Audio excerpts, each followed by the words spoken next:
우리 다 같이 일어나셔서 각자의 자리에서 신나게 찬양하시길 원합니다.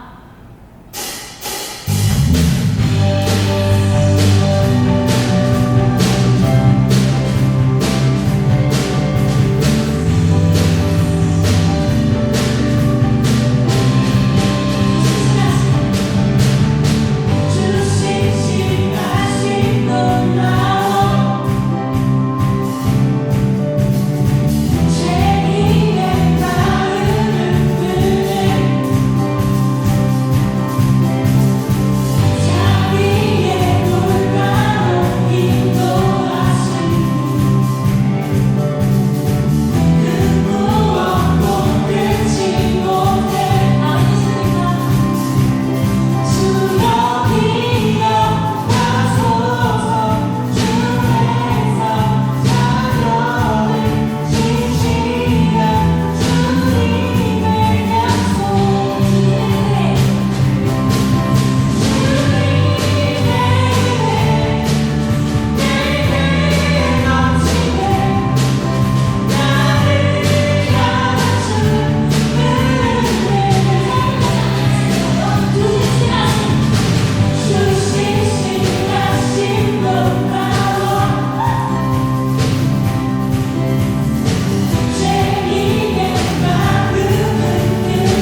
사도신경으로 우리의 신앙을 고백하겠습니다.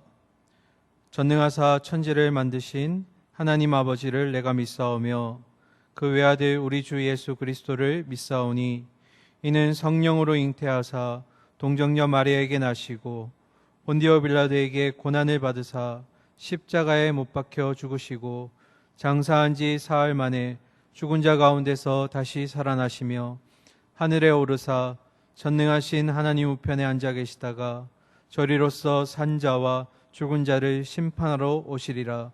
성령을 믿사오며 거룩한 공예와 성도가 서로 교통하는 것과 죄를 사하여 주시는 것과 몸이 다시 사는 것과 영원히 사는 것을 믿사옵나이다. 아멘. 교회 소식 먼저 두 가지 전해드리도록 하겠습니다. 첫 번째는 온라인 예배 전환 기간이 계속 연장 중이고요. 아마도 다음 주까지가 될 것 같습니다. 그래서 각자의 처소에서 조금은 힘들고 답답할 수 있지만 오늘과 그리고 다음 주 2주까지 각자의 자리에서 예배 드려주시고 속히 다시 현장에서 만나뵐 수 있기를 바랍니다. 두 번째 광고는 교회에 기도하러 오시고자 하는 우리 성도님들이 적지 않게 있다는 것을 들었습니다. 그래서 돌아오는 월요일부터 아침 9시부터 시작해서 밤 9시까지 교회 본당을 개방합니다. 그래서 교회에서 기도하기를 원하시는 우리 청년들 있으시다면 교회 편하신 시간대에 오셔서 기도하시면 되는데 들어오실 때 준수사항들 지켜주시기를 바랍니다. 수기로 이름을 입력해 주시고 기록해 주시고 그리고 마스크를 꼭 착용해 주시고 특별히 주변 분들이 기도하는데 방해되지 않도록 큰 소리로 하지 않으셨으면 좋겠습니다. 그래서 교회에서 기도하기를 원하시는 분들은 꼭 오셔서 함께 기도해 주시기를 바랍니다. 오늘 우리에게 주시는 하나님 말씀은 신약 성경 디도서 3장의 말씀입니다. 디도서 3장 1절부터 8절까지의 말씀 제가 봉독해 드리도록 하겠습니다.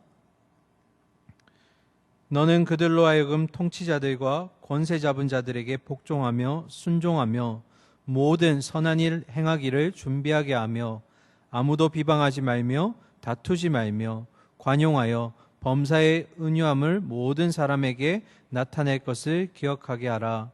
우리도 전에는 어리석은 자요 순종하지 아니한 자요 속은 자요 여러 가지 정욕과 행락에 종노릇한 자요 악독과 토기를 일삼은 자요 가증스러운 자요 피차 미워한 자였으나 우리 구주 하나님의 자비와 사람 사랑하심이 나타날 때에 우리를 구원하시되 우리가 행한 바 의로운 행위로 말미암지 아니하고 오직 그의 긍휼하심을 따라 중생의 씻음과 성령의 새롭게 하심으로 하셨나니 우리 구주 예수 그리스도로 말미암아 우리에게 그 성령을 풍성히 부어주사 우리로 그의 은혜를 힘입어 의롭다 하심을 얻어 영생의 소망을 따라 상속자가 되게 하려 하심이라.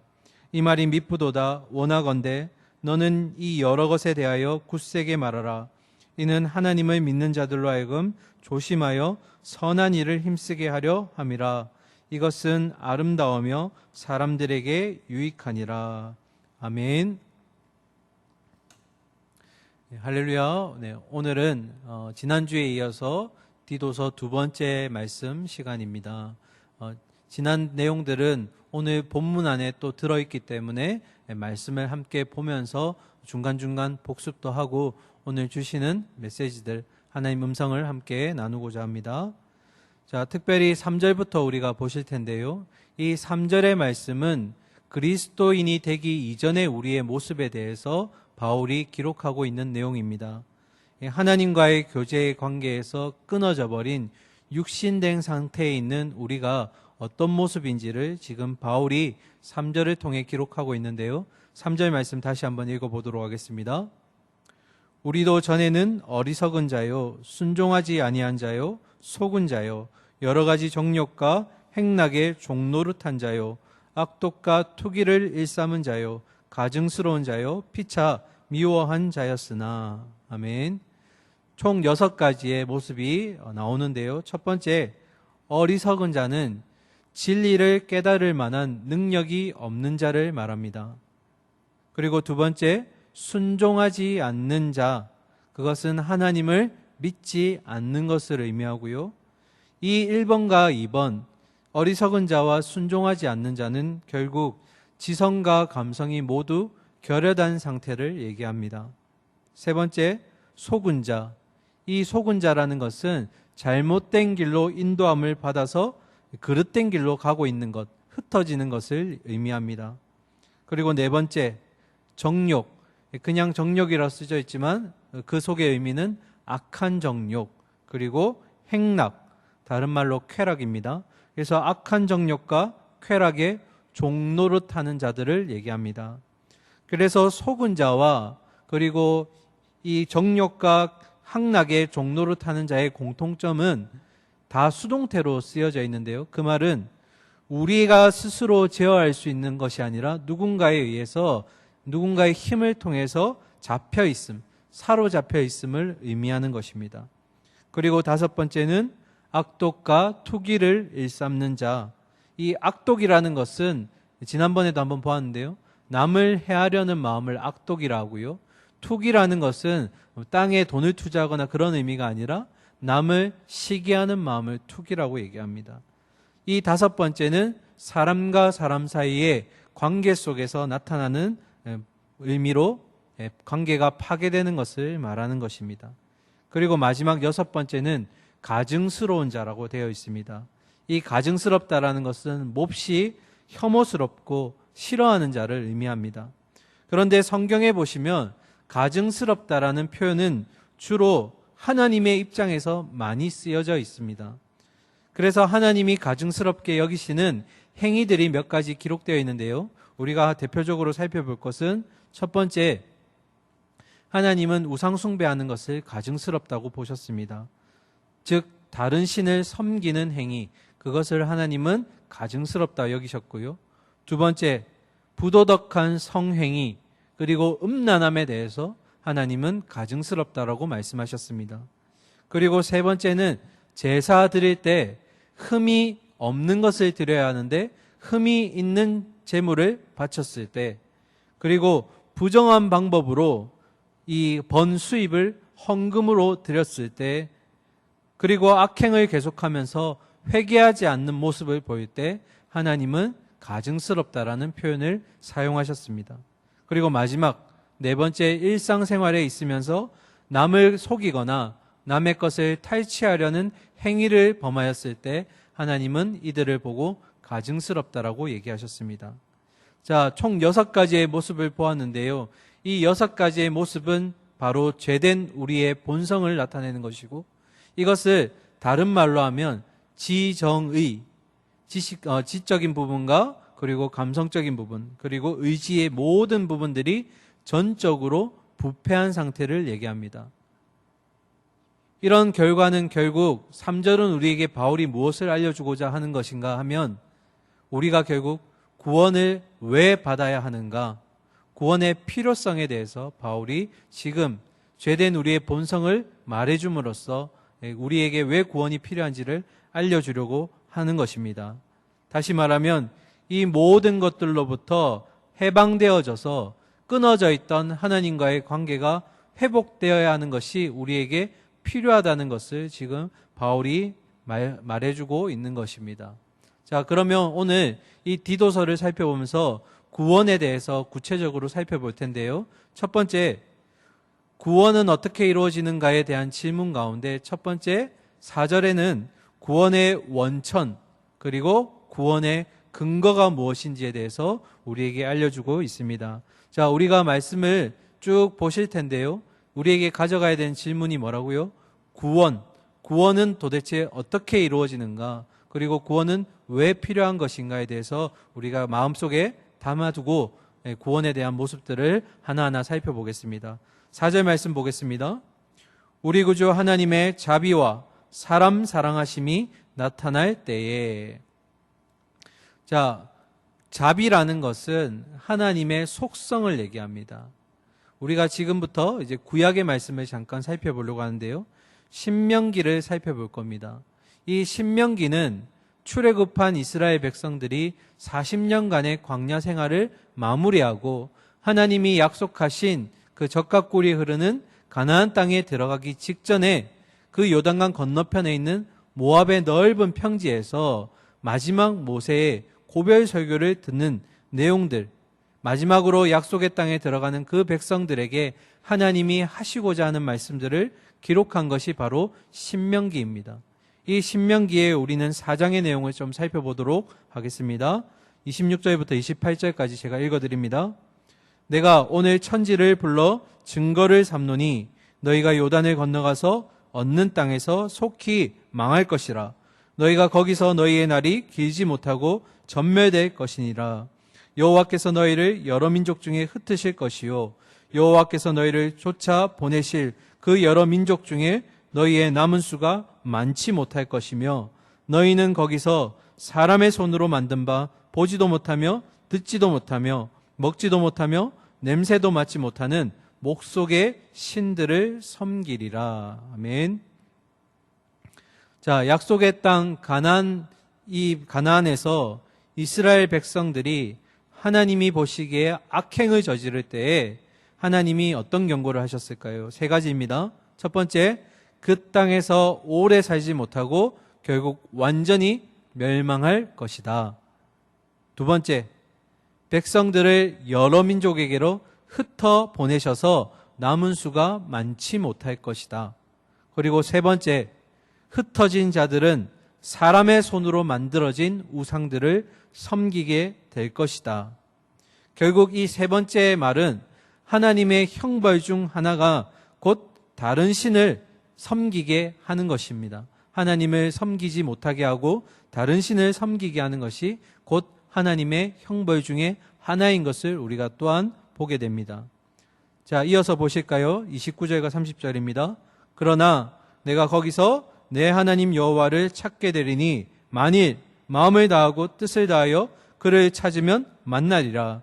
이 모든 일이 내게 임하여 환난을 당하다가 끝날에 내가 내 하나님 여호와께로 돌아와서 그의 말씀을 청종하리니. 아멘. 자, 이 29절과 30절 말씀은 그러나 너희가 만일 여호와 하나님을 찾게 될 텐데 그때 내가 내 마음을 다하고 내 목숨을 다하여 하나님을 찾으면 결국 그분을 만나게 될 것이라는 겁니다. 너희가 환난을 당하다가 마지막 그날에 너희가 마침내 여호와 하나님께 돌아와서 그분의 말씀을 귀 기울이게 될 거라는 것이 이 29절과 30절의 말씀인데요. 여기에서 우리의 한 가지 의문을 가져야 됩니다. 우리 스스로에게는 분명히 하나님께로 돌아갈 의지가 전혀 없습니다. 그러한 지혜도 없고요. 그러한 힘과 능력조차 없습니다. 그런데 어떻게 이렇게 악행으로 가득한 이스라엘 백성들이 다시금 하나님께 돌아와서 말씀에 귀 기울이고 그 말씀에 순종할 수 있단 말입니까? 분명히 그들은 악행만 저지를 줄 알았지 하나님께로 돌아올 의지가 없는 자들입니다. 그러면 어떻게 해서 그들이 하나님께로 돌아올 수 있는가? 그 답은 31절에 있습니다. 31절 같이 읽겠습니다. 내 하나님 여호와는 자비하신 하나님이시라. 그가 너를 버리지 아니하시며 너를 멸하지 아니하시며 내 조상들에게 맹세하신 언약을 잊지 아니하시리라. 아멘. 그들이 돌아올 수 있었던 이유는 그들에게 있는 것이 아니라 정답은 바로 하나님의 자비하심이 있기 때문입니다. 이 하나님의 거룩한 속성 중 하나인 자비라는 것은 결국 죄인들을 용서하시며 은혜를 베푸시는 것을 의미합니다. 다시 말하면 사람의 잘남과 못남 또는 지혜와 능력, 학벌, 인맥 등에 의해서 그 사람에게서 나오는 어떤 조건이나 이유 때문에 그가 용서를 받고 하나님께 돌아오는 것이 아니라 온전히 오직 하나님의 자비하심이 죄인들을 용서하시며 구원받게 하시는 것이라는 겁니다. 이것이 곧 기독교에 있어서 하나님의 크신 은혜요 선물입니다. 그래서 첫 번째 구원의 원천은 무엇입니까? 원천이라는 것은 근원을 얘기합니다. 그 근원은 바로 하나님의 자비하심이라는 겁니다. 우리에게 있는 것이 아닙니다. 구원받을 수 있는 그 근원은 바로 하나님의 자비하심에 있다라는 것입니다. 자, 이어서 두 번째, 구원의 근거는 어디에 있습니까? 그 3절 말미에 보시면 하나님의 자비하심과 사람을 사랑하심이 나타날 때라고 되어 있습니다. 어떻게 나타났습니까? 이 땅에 사랑하는 아들을 보내셨고 그 아들로 말미암아 목숨을 내어놓게 하심으로써 우리를 구원하셨던 그 십자가 사건, 바로 예수 그리스도의 그 십자가 사건이 하나님의 자비하심과 사람을 사랑하심을 나타내셨던 그 모습이라는 겁니다. 그래서 구원의 근거는 바로 그 나타나심, 예수 그리스도의 십자가 사건이 되겠습니다. 자, 이어서 우리의 질문은 그러면 구원은 무엇으로, 어떠한 수단을 통해서 받게 되는 것입니까? 세 번째, 구원의 수단에 대해서 5절 말씀을 통해서 함께 나누도록 하겠습니다. 5절입니다. 우리를 구원하시되 우리의 행한 바 의로운 행위로 말미암지 아니하고 오직 그의 긍휼하심을 따라 중생의 씻음과 성령의 새롭게 하심으로 하셨으니. 아멘. 자, 5절에도 동일하게 얘기합니다. 하나님이 우리를 구원하심은 우리에게 어떤 의로운 행위가 있기 때문이 아니라 오직 그분의 무엇이라고요? 긍휼하심. 4절에 얘기했던 자비하심과 같은 말입니다. 그 자비하심을 따라 두 가지. 첫 번째, 중생의 씻음과 두 번째, 성령으로 새롭게 해주셨다라고 되어 있습니다. 그러면 중생은 무엇이고 성령의 새롭게 하심은 무엇인가? 자, 중생이라는 단어는 헬라어로 두 가지 단어가 합쳐진 단어입니다. 첫 번째, 팔링이라는 다시라는 단어와 두 번째, 게네시아라는 태어나다. 합치면 뭡니까? 다시 태어나다. 팔링 게네시아라는 뜻인데요. 이 말은 결국 영적으로 우리가 다시 태어났다라는 것을 의미합니다. 곧 구원받았다라는 그 상태를 얘기합니다. 그것은 오직 그리스도의 그 십자가 보혈을 의지할 때, 그 공로를 믿게 될 때에만 얻게 되는 것인데요.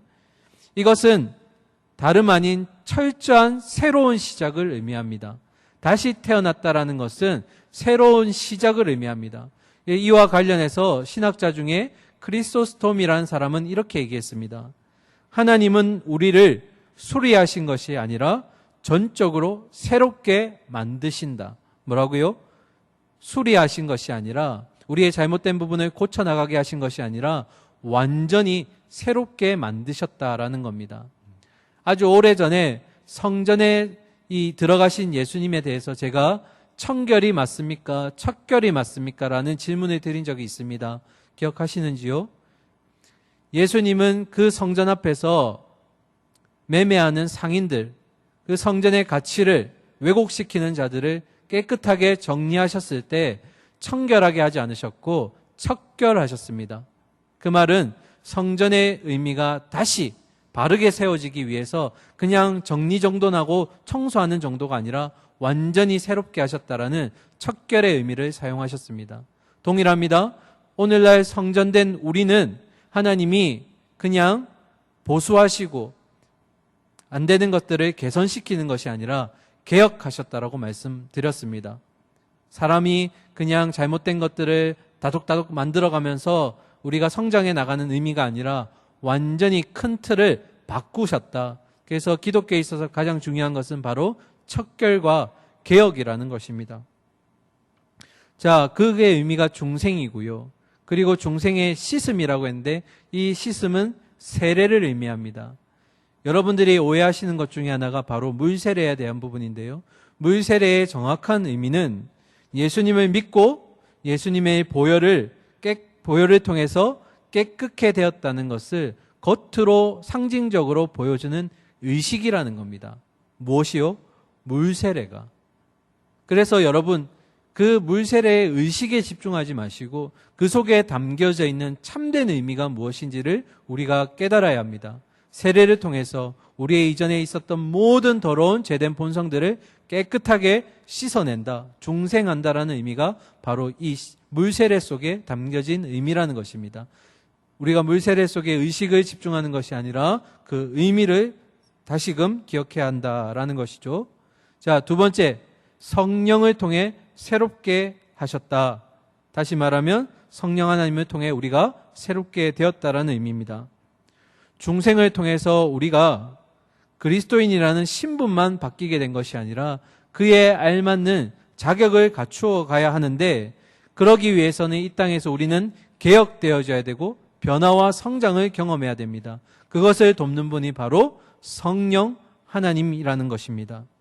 그래서 5절은 결국 정리하면 하나님이 우리를 구원하신 것은 우리의 어떤 의로운 행위 때문이 아니라 성부 하나님의 자비하심에 기초한, 그리고 성자 예수님 안에서 우리에게 부어주신 성령 하나님을 통하여서 이루어진 것이 바로 구원이라는 것입니다. 제가 왜 이렇게 길게 설명했냐면, 여기에는 성부 하나님과 성자 예수님과 성령 하나님이 모두 관여하셨다. 다시 말하면 구원이라는 것은 삼위일체 하나님의 사역이라는 것입니다. 자, 그래서 세 번째, 구원의 수단이 무엇입니까 했을 때, 구원의 수단은 바로 중생의 씻음과 그리고 성령을 통한 새롭게 하심이라는 것입니다. 자, 이어서 6절과 7절을 통해서 그러면 구원의 목표가 무엇입니까? 구원은 도대체 무엇을 향해 달려가고 있는 것입니까? 그 내용을 함께 나누도록 하겠습니다. 6절입니다. 우리 구주 예수 그리스도로 말미암아 우리에게 그 성령을 풍성히 부어주사 우리로 그의 은혜를 힘입어 의롭다 하심을 얻어 영생의 소망을 따라 상속자가 되게 하려 하심이라. 아멘. 자, 7절에 보시면 의롭다 하심을 얻으라고 했습니다. 이걸 다른 말로 하면 칭의라고 얘기합니다. 자, 칭의에는 두 가지 요소가 있습니다. 첫 번째, 소극적인 요소가 있고요. 두 번째는 적극적인 요소가 있습니다. 소극적인 요소는 뭘까?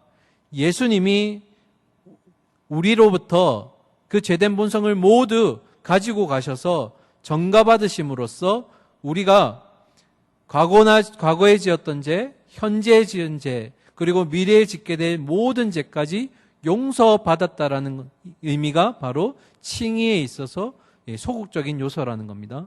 자, 그러면 적극적인 요소는 뭘까?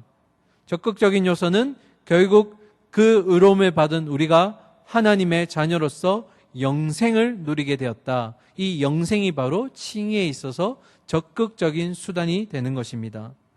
자, 그래서 5절에서 살펴봤던 중생, 그리고 7절에서 지금 살펴본 칭의, 이 두 가지는 어떤 관계가 있을까? 자, 중생을 다시 한번 정의해 볼까요? 외적인 세례와 그리고 내적인 성령을 통해서 새롭게 되어지는 것이, 다시 태어나는 것이 바로 중생이라고 했고요. 칭의라는 것은 하나님이 예수 그리스도를 통해서 우리를 의롭다 선언하신 것이 바로 칭의입니다. 이것은 우리가 전문적으로 법정적인 용어라고 사용합니다. 우리로 법적으로 의롭다라고 칭하셨다라는 것이 바로 칭의입니다. 그럼 중생과 칭의의 관계는 무엇일까? 하나님의 구원 사역에 있어서 이 둘은 동시에 일어납니다. 그리고 병행되어집니다. 다시요. 중생과 칭의는 동시에 이루어지며 병행적인 관계를 형성한다라는 것입니다. 자, 그러면 돌아와서 구원의 목표가 무엇일까? 이 부분에 대해서 우리가 4월 달에 로마서에서 함께 나눈 말씀이 있습니다. 잠깐 로마서를 복습해 보려고 하는데요. 자, 로마서 8장 16절과 17절 말씀 함께 보도록 하겠습니다. 성령이 친히 우리의 영과 더불어 우리가 하나님의 자녀인 것을 증언하시나니 자녀이면 또한 상속자 곧 하나님의 상속자요 그리스도와 함께한 상속자니 우리가 그와 함께 영광을 받기 위하여 고난도 함께 받아야 할 것이니라. 아멘. 자, 하나님을 통해서 우리는 새로운 신분을 얻게 되었습니다. 그것은 다름 아닌 하나님의 상속자. 여기에서는 그리스도와 함께한 상속자라고 기록되어 있습니다. 곧 하나님의 아들, 하나뿐인 아들이신 그리스도와 함께 우리가 공동 상속자가 되었다라는 의미입니다. 그 상속자는 우리가 앞에서 칭의의 적극적인 개념으로 살펴보았던 영생이라는 영광을 얻게 됩니다. 그런데 로마서에서는 이 영생과 함께 또한 우리가 상속자로서 받아야 될 것이 하나 더 있다라고 기록하고 있는데요. 그것은 바로 고난이라는 것입니다. 이 17절 후반절에 보시면 영광을 받기 위하여 고난도 함께 받아야 할 것이라고 기록되어 있습니다. 자, 공동 상속자로서 그리스도인인 우리가 아직 가야 할 길이 남아 있습니다. 그 길은 바로 그리스도가 당하셨던 그 고난에 우리가 동참하는 것입니다.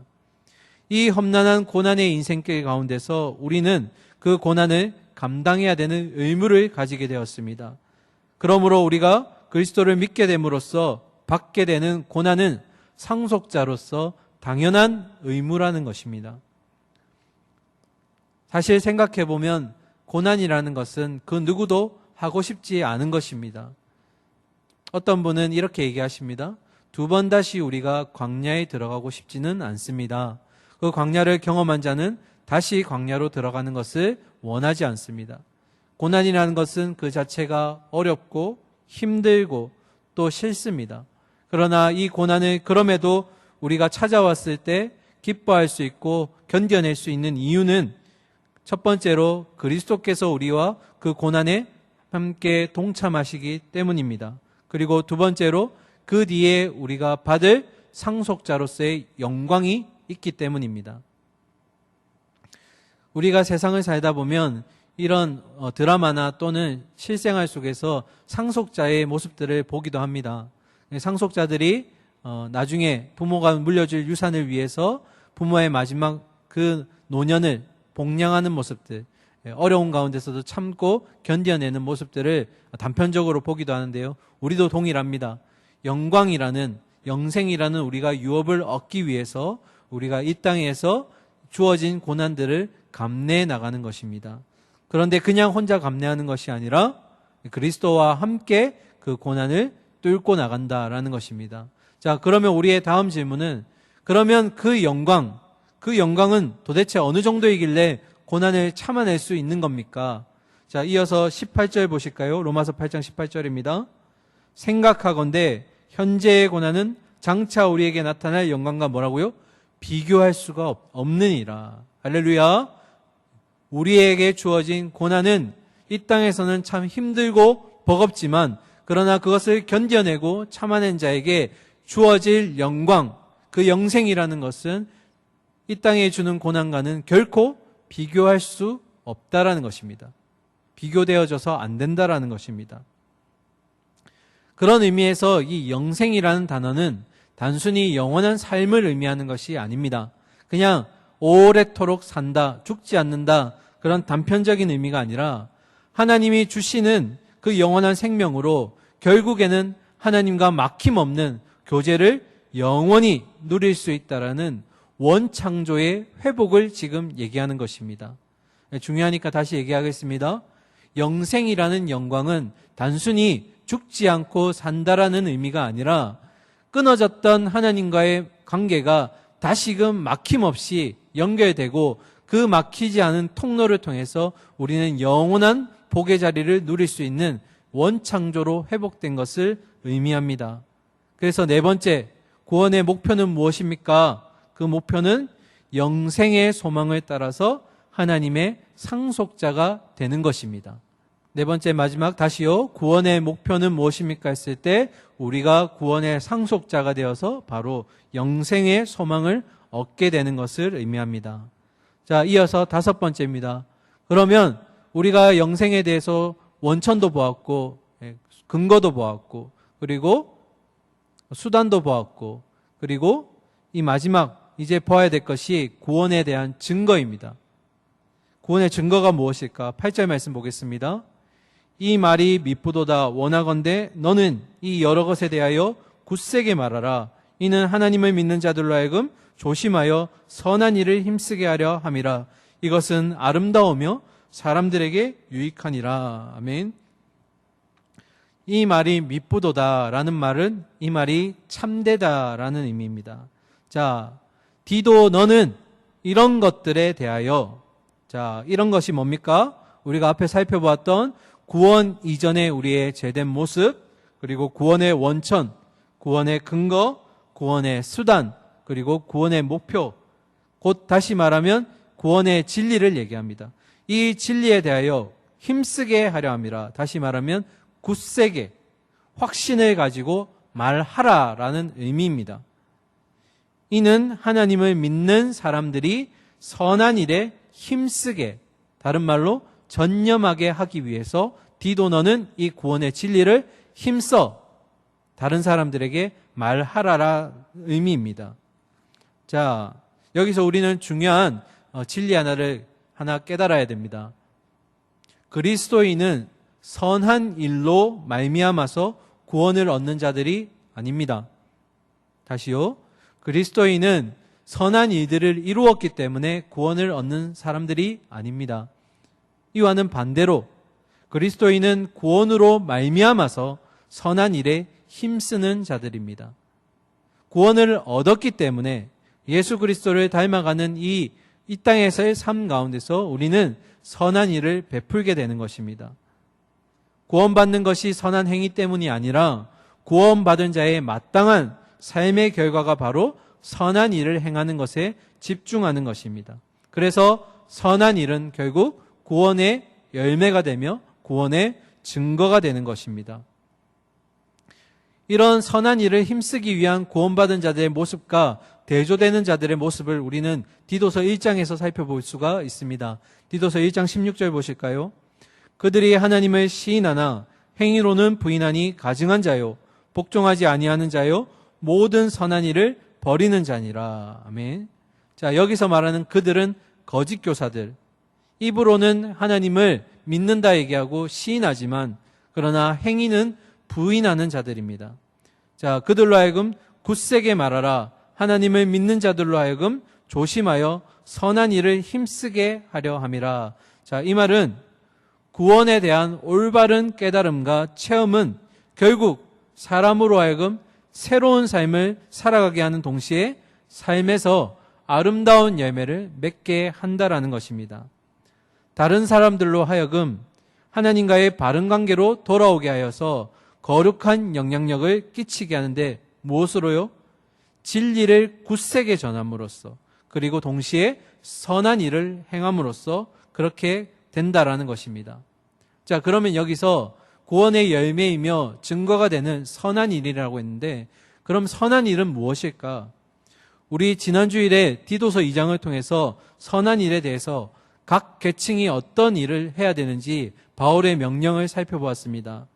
나이 많은 남자에게는 대표적으로 절제를, 그리고 나이 많은 여자에게는 올바른 언어 생활을, 그리고 젊은 여자에게는 집안 살림을 잘하고 남편에게 순종할 것을, 또 종들은 주인에게 복종하라고 얘기했습니다. 왜 그렇게 했습니까? 디도서 2장 5절에 이는 하나님의 말씀이 비방을 받지 않게 하려 함이라. 또 2장 10절에 이는 우리 구주 하나님의 교훈을 빛나게 하려 함이라. 자, 결국 이 디도서 2장을 통해 바울은 모든 세대의 가르침들이 그 목적은 결국 나를 통해서 하나님의 복음과 영광이 드러나기를 위한 이타적인 목적을 가지고 있다는 것입니다. 결국 이것이 우리의 창조된 목적이었습니다. 결국 구원받은 자들은 우리에게 주어진 소명의 자리에서 하나님의 주신 그 일들을 맡아서 잘 해낼 때 결국 그를 통해서 복음이 주변으로 흘러간다라는 것입니다. 나를 통해서, 구원받은 나를 통해서 내가 선한 일에 각자에게 주어진 사명의 일을 잘 감당해낼 때에 결국 나를 통해서 복음이 흘러간다라는 것이 우리에게 있어서 굉장히 중요한 일입니다. 자, 이어서 디도서 2장 14절 보실까요?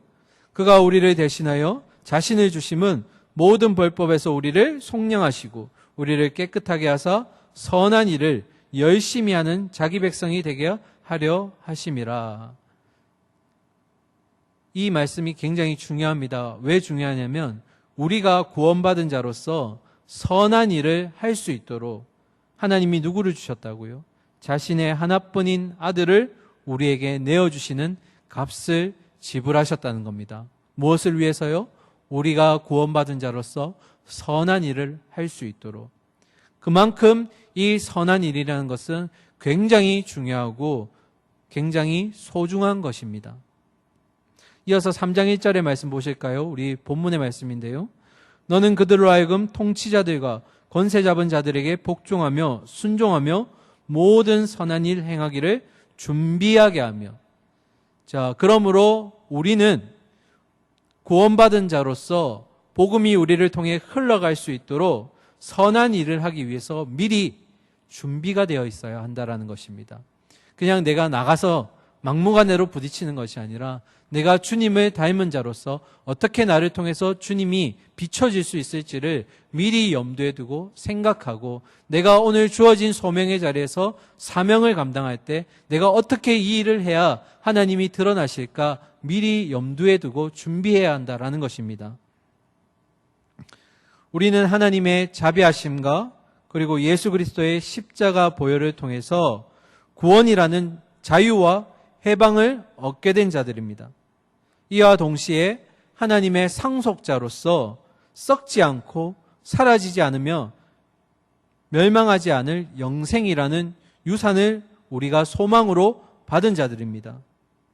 구원과 소망을 얻은 우리가 이 땅에서 해야 될 한 가지 일은 바로 우리에게 주어진 자리에서 사명을 다해 선한 일을 행하는 것이며, 그 선한 일을 통해서 그리스도의 복음이 흘러가게 해야 한다라는 것입니다.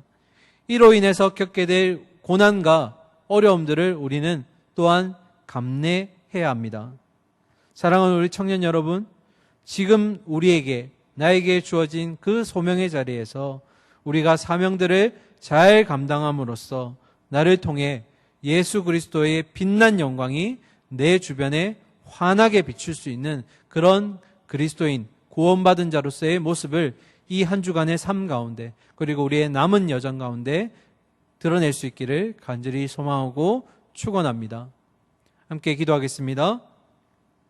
오늘도 살아계시며 나와 동행하시는 그 하나님, 하나님의 자비하심으로 말미암아, 그리고 예수 그리스도의 그 십자가 공로로 말미암아 우리는 값으로 매길 수 없는 구원을 얻은 존재들임을 이 시간 깨닫게 됩니다. 하나님 아버지, 구원을 베푸셨던 그 주님이 성령 하나님을 통해서 이 땅에서 나로 하여금 구원의 열매이자 증거들을 선한 일을 통해 베풀기를 원하십니다. 그 일들을 통해서 또한 예수 그리스도의 아름다운 향기가 흘러가기를 소망합니다. 하나님, 우리 청년들 가운데 이 구원을 하나님 기쁨으로 받게 하시고, 또 구원의 아버지 이 합당한 선물을 받은 자로서 우리의 합당한 삶이 이어지게 하여 주시옵소서. 하나님, 이 주간에 우리의 삶 가운데도 우리가 이 구원받은 자로서의 삶을 지켜낼 때에 얻게 되는 어려움들과 고난들이 있습니다. 하나님, 묵묵히 우리에게 주실 소망, 그 영생을 바라보는 가운데 하나님의 은혜로 말미암아 이런 고난들을 잘 견뎌내고 참아냄으로써 기쁨을 경험할 수 있는, 내적인 평안을 경험할 수 있는 우리 청년들 되게 하여 주시옵소서. 하나님 아버지, 현장에서 예배로 모이지 못하는 안타까움과 어려움들이 있습니다. 혹여나 우리 청년들 가운데 예배 자리에서 멀리 벗어나서 세상 가운데 있는 지체들 없는지 다시 한번 우리가 살펴보게 하시고, 또한 우리 청년들 예배 자리 소홀히 여기지 않도록 주님 인도하여 주셔서 속히 이 현장 예배가 열려지게 하시고, 또 코로나 바이러스가 종식되게 하여 주시고, 또 이로 인해서 많은 어려움들이 회복되기를 소망합니다. 속히 하나님의 뜻을 보여주시고 우리의 기도가 끊이지 않게 하여 주시옵소서. 혹여나 물질로, 사람과의 관계로, 또 여러 가지 신앙적인 문제들로, 내적인 문제들로 어려움 겪고 있는 우리 청년들이 있다면 주님, 그들의 기도를 들어주시고 하나님 깨끗하게 치유하여 주시고 회복되어 주시기를 소망합니다. 주여, 이 주간의 한 주간의 삶 가운데서도 주님의 아름다운 향기를 전할 이들에게 주님 다가가셔서 힘주시고 능력 주시고 지혜를 더하여 주시옵소서. 승리한 자의 삶을 살아내게 하여 주시옵소서. 살아계신 예수 그리스도의 이름으로 기도드립니다. 아멘. 지금은 우리 구주 예수 그리스도의 크신 은혜와 하나님 아버지의 사랑하심과 성령님의 교통하심이 오늘도 각자에게 주어진 자리에서 예수 그리스도의 그 빛과 그리고 향기를 흘려보내기를 다짐하고 소망하는 우리 청년들 각자의 머리 위에 이제로부터 영원토록 함께 있을지어다. 아멘.